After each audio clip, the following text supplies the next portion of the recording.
right, welcome, Messiah, to the Monday evening cutting room floor where we look at all the things that we studied in the message, but some of them just didn't make it in. Could have been because of time, could have been because of a particular emphasis.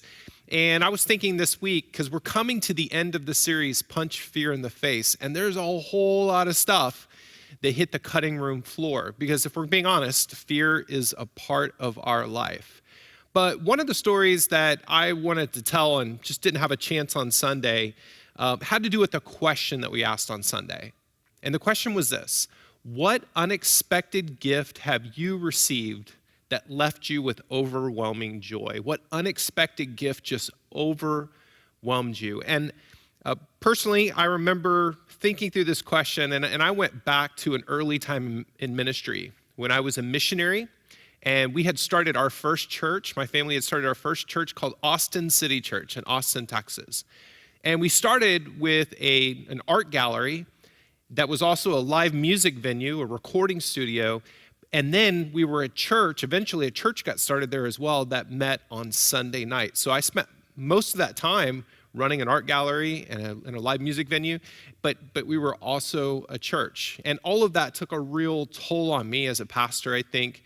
We made a lot of sacrifices as a family. A missionary salary is not a very good salary. But through it all, we continued to have God answer. And Teresa Nelson, who works with Lutheran Foundation, and she's helping Messiah with our legacy fund, everything that we're doing there to help people plan with their wills and for the future. She met with us this past week, and Teresa asked me that question. What overwhelming gift, what unexpected gift has left you with overwhelming joy? And I thought back to that time as a missionary. And it was one day when one of our church leaders came to me and said, "Pastor, I thank you for all the sacrifice that you've done. And I know, you have 3 kids and 1 on the way. We want to give you a gift. We want to send you and your wife to our favorite B&B in the Texas Hill Country. And we want you to take her out to our favorite restaurant there." And I couldn't believe it, because honestly, if we were to take a little couple's vacation, it would be Motel 6 and fast food. We just didn't have the money to do something like that. And I even felt a little guilty, like maybe I shouldn't be doing something this nice. But he assured me, no, this is what you need, and you need to do this. It's an unexpected gift. It's an amazing gift. And we were blown away to get to do that. We felt like royalty the whole time. It reminded me of James 1, verse 17, which reads, "Every good and perfect gift is from above, and it comes down from the Father." Every perfect and good gift comes from above. So Jeff and his family, they weren't just blessing us on behalf of them. They weren't just being good Christian people. They were blessing us. They saw it as God's blessing to us, and that was really beautiful. A number of years later, I saw them at our favorite barbecue restaurant in Austin, Texas. In fact, this is the barbecue restaurant where April and I had our rehearsal dinner. And I saw Jeff, and I was so excited.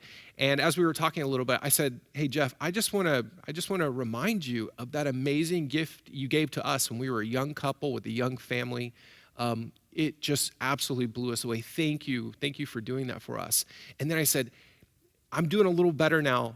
Is there any way that I could pay for your lunch?" And he said, "No." And I said, "Why not?" I was a little frustrated. And he said, "Because it was a free gift." And free gifts are free gifts. It's just like God's grace, Pastor. And he was teaching me theology at that point. It was like I was wanting to pay him back. And he said, "No, that's not how it works with God. That's not how it works with Christian gifts. These are just gifts, and you just receive them, and you just appreciate that everything's doing." And it was another lesson to me. You can't outgive God.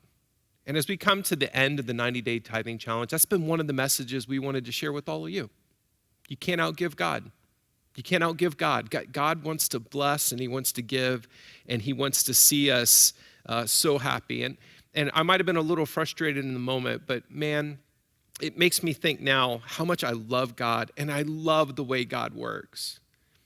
And I love sharing that with others. So I hope as you think about this message on the fear of running out and running out of resources and money and everything else, or just any other fear that comes in your life, just remember, God's up to something good in our lives. And I can't wait for all of us to figure that out and jump on board and do it with them. God bless you. Have a great week. Bye.